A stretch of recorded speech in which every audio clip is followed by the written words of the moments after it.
طبعا انت عايز تفتح قناه على اليوتيوب وعمال تجيب لي في 300 مشاهده و200 مشاهده، وعملت كل الحاجه اللي الناس بتتكلم عليها على النت وتقول لك لازم تعمل كده عشان تبقى تطلع في المقترح، ولازم تعمل كده عشان فيديوهاتك تتشاف.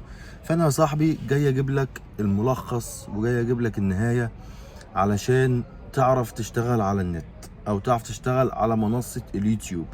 طبعا انا عارف ان انت محتواك كويس، وعارف ان الصوت كويس، وعارف ان الاضاءة كويسة، وعارف ان كواليتي التصوير كويس، لكن في ايه؟ انت بتسأل نفسك في ايه؟ ليه انا الفيديوهات بتاعتي ما بتطلعش؟ ليه الفيديوهات بتاعتي ما بتجيبش مشاهدات؟ عملت كل حاجة، عملت كلمات مفتاحية، عملت وصف كويس، عملت عنوان كويس، عملت صورة كويسة، عملت كواليتي كويس، صوت كويس، كل ده، وليه فيديوهاتي ما تطلعش؟ مع ان في ناس بتنزل محتويات تعبانة جدا وتجيب بالمليون والاتنين مليون. طيب، اول حاجة عايز اقول لك عليها انك علشان تبدأ قناة على اليوتيوب، قبل ما تبدأ القناة تعرف انت عايز تقدم ايه.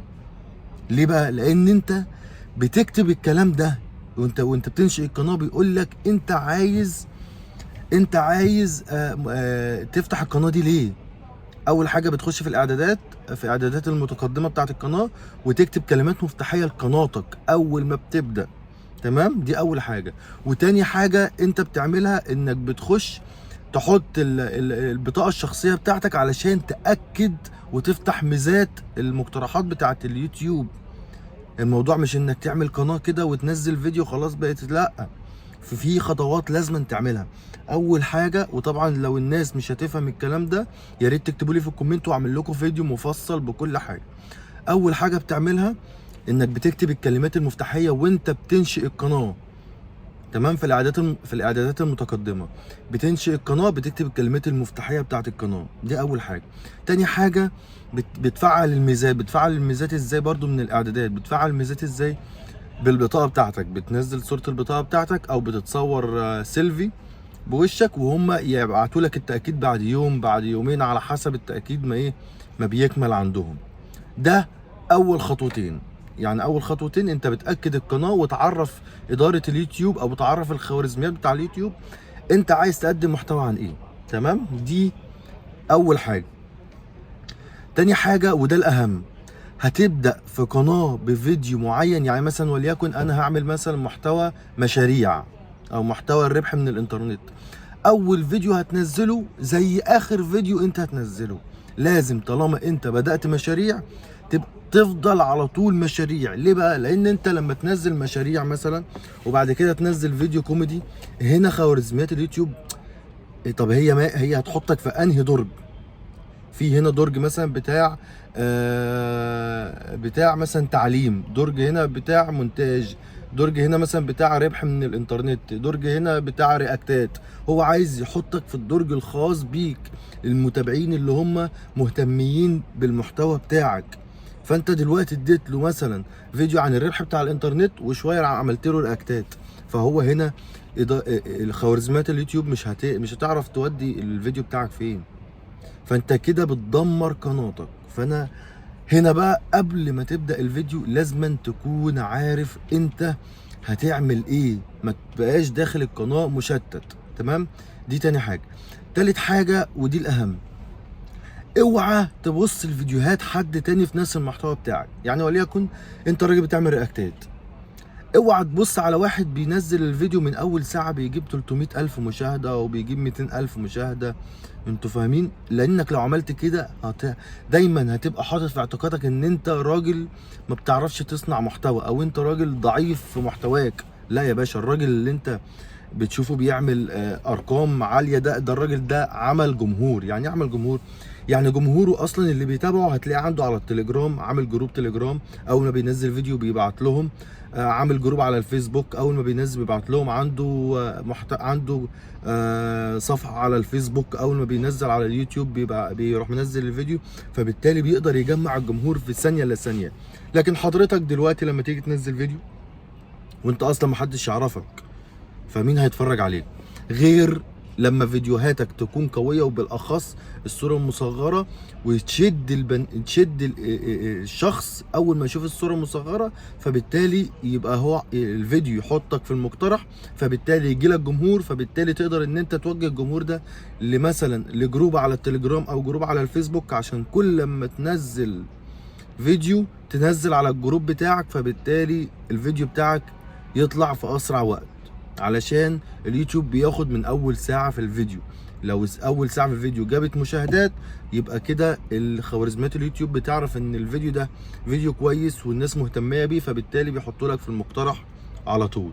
فانت ما تبصش لارقام غيرك، عشان لو بصيت لارقام غيرك هتتعب، هتلاقي نفسك عمال بضيع طول اليوم في البحث على قناه ده والبحث على قناه ده، وهتبص على البحث عندك، وهتبص على الاعدادات عندك والاحصائيات، هتلاقي نفسك ايه ده يا عم، ايه يا عم، ده انا بعمل كل حاجه، ده انا احسن منه، ده انا رياكتاتي احسن منه، ده انا محتواي احسن منه.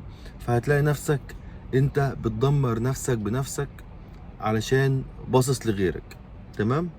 تالت حاجه، رابع حاجه بقى والاهم، حط في اعتقادك يلي داخل تعمل قناتك على اليوتيوب ان انت مش هتنجح الا بعد 100 فيديو. والكلام ده مش كلامي، ده كلام اي يوتيوبرز عالمي بيقعد كده لما بيعملوا معاه لقاءات يقول له يعني تدي نصايح ايه للناس اللي بتبدا. اول نصيحه بيقولها انك ما تبصش لاحصائياتك وما تبصش للنتائج بتاعتك ونجاحك الا بعد ال100 فيديو. عديت ال100 فيديو، اعرف ان ايه من هنا بقى، اول ما يكتب لك رقم 100 فيديو عندك، اعرف من هنا بقى تخش على احصائياتك، تشوف انت وصلت لايه، جمهورك وصل فين. واحسن حاجه، وطبعا هي دي صعبه، بس انت لو عملت كده هتلاقي نفسك انت بتعلى بسرعه الصاروخ. اهم حاجه لما تيجي تنزل فيديو ما تركزش معاه، ما تركزش مع الفيديو ابدا، سيب الفيديو يعد، جاب مشاهده زي جاب 100 زي جاب 1000. وبالمناسبه عايز اقول لك ان مشترك على قناتك، يعني واحد مشترك زي مليون مشترك، مفيش فرق. عادي ممكن يبقى عندك مليون مشترك بس مش مهتمين بان انت اول ما تنزل فيديو يخش يتفرجوا عندك، وممكن واحد يبقى في واحد على قناته بنزل عنده مشترك واحد وينزل فيديو، بس الفيديو قوي والصوره مصغره قويه، فبالتالي الناس ابتدت تخش على المقترح عنده لان الصوره شدت. يعني انا مثلا لما بعدي كده بلاقي مثلا قناه جديده، واحد بيقول ايه، اول فيديو ليه على القناه، انا بحب اخش اتفرج بالناس، بالذات الناس اللي لسه بتبدا، تلاقي مثلا جايب 300,000 مشاهده وهو اول فيديو. ليه؟ عشان هو عامل حاجه الناس كلها زيه او الناس كلها مهتميه بيه. انت جايب اول فيديو عندك جايب 300,000 مشاهده، فانا لازم اخش اتفرج. انت عملت ايه؟ فاكيد انا هاخد منك نصيحه. انتوا فاهمين؟ فاليوتيوب او خوارزميات اليوتيوب اول ما بتشوف ان بني ادم دخل على الفيديو بسبب الصوره المصغره، فهو بعتها لك، يروح باعتها لاتنين تاني، فالاتنين تاني يخشوا يتفرجوا، يروح باعتها لاربعه، فالاربعه يخشوا يتفرجوا، يروح باعتها لتمانيه. هي دي ميزه اليوتيوب مع الصوره المصغره. فانت لازم نخلي بالك برضو الصوره المصغره تكون مهمه جدا. عشان كده ما تركزش في اي حاجه على فيديوهاتك، ولا مشاهدات ولا لايكات ولا كومنتات ولا سبسكرايب، الا بعد ما تنزل 100 فيديو. اعمل لنفسك تارجت كده ان انت هتنزل كل يوم فيديو في خلال لحد 100 يوم. على فكره مش بقول لك انت تنجح بعد ال 100 يوم او بعد ال 100 فيديو، انت ممكن بعد 3 فيديوهات 4 تلاقي نفسك في حته تانية. بس انت لو لقيت نفسك القناه مش عايزه تعلى، فانت ما تركزش معاها، ما تركزش ايه ده يا عم بعد 5 6 فيديوهات، لا انا خلاص الشغف عندي قل وعمال اتعب مونتاج وتصوير، وفي الاخر مش جايب همه، فهتلاقي نفسك رحت قافل القناه او ما بقتش مهتم بيها او راميها. تمام. فخلي بالكم من النقطه دي كويس جدا جدا جدا. تمام. رابع حاجه بقى او خامس حاجه مش فاكر، حاول ان انت يعني تتعلم مونتاج، او حاول ان انت لو انت لسه مبتدئ حاول ان انت تشوف السهل، الحاجه السهله اللي هي مش هتجهدك، عشان تقدر ان انت تعمل 100 فيديو ما تتعبش فيهم، وفي نفس الوقت حاجه الناس عايزاها، زي مثلا الفيديو اللي انت تتفرج عليه ده دلوقتي. طبعا الناس كلها مهتميه بالمشاريع، فانا هنزل فيديو دلوقتي من غير ما اعمل مونتاج، حتى مش هتلاقي تقطيع في الفيديو ده، هنزله زي ما هو كده. يبقى انا عملت ايه؟ كل اللي انا خسرته 10 دقايق، 10 دقايق ولا من غير مونتاج ولا من غير اي حاجه، ماسك تليفوني زي ما انت شايف وبصور نفس السيلفي، تمام، وبقول لكم على اللي المفروض يتم في قناتك، او ازاي تبدا ان انت تعمل قناه عشان تبدا ان انت تربح منها فلوس، تمام. ولا هعمل مونتاج ولا جايب مايك هصور بيه، ولا مع ان معايا كل الكلام ده، معايا مايكاتي ومعايا تصوير والناس اللي عارفاني ومتابعاني ومتابعه قناه اتشيانو عارفه انا عندي ايه وعندي الاستوديو بتاعي. لكن انا دلوقتي انا بنشئ قناه اللي انتوا شايفينها دي من غير اي مونتاج. وما تخليش حد يضحك عليك يقول لك المونتاج مهم والمونتاج هو اللي بيعلي الفيديو، لا، المحتوى الرائج اللي الناس بتدور عليه هو اللي بيعلي قناتك. وحاول، دي نصيحة مني انا، حاول تكون عندك اخبار عن الكرة الارضية اللي انت عايش فيها، يعني ايه اللي هيحصل. وليكن مثلا انت عارف ان في حفلة مثلا في الاهرامات زي حفلة الانمي، انا بديكم مثل، يعني انت عارف ان بعد اسبوع او بعد 10 ايام في حفلة كبيرة قوي هتحصل في الاهرامات. حاول تنزل اي فيديو يتكلم عن الاهرامات، لان هيكون بعد 10 ايام الخوارزمية بتاع اليوتيوب او البحث بتاع اليوتيوب هيبقى على الاهرامات بس. فكل لما اي حد يكتب الاهرامات هيطلع له الفيديو بتاعك. فانت حاول تكون عندك معلومات عن الحياة اللي انت عايشها وكل حاجة انت محيط بيها، علشان تبقى من اوائل الناس اللي اول ما حد يكتب بحث في الفيديو بتاعك يظهر عنده.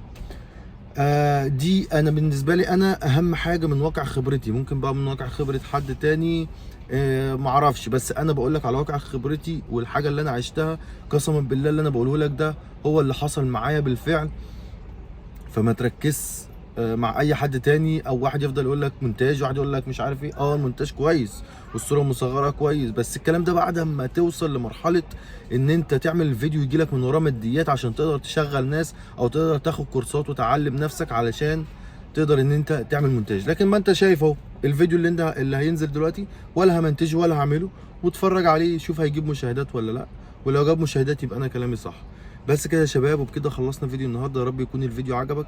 لو عجبك الفيديو ما تنساش تعمل سبسكرايب وتفعل زر الجرس علشان يوصلك كل جديد. كان معاكم هشام سعيد، سلام.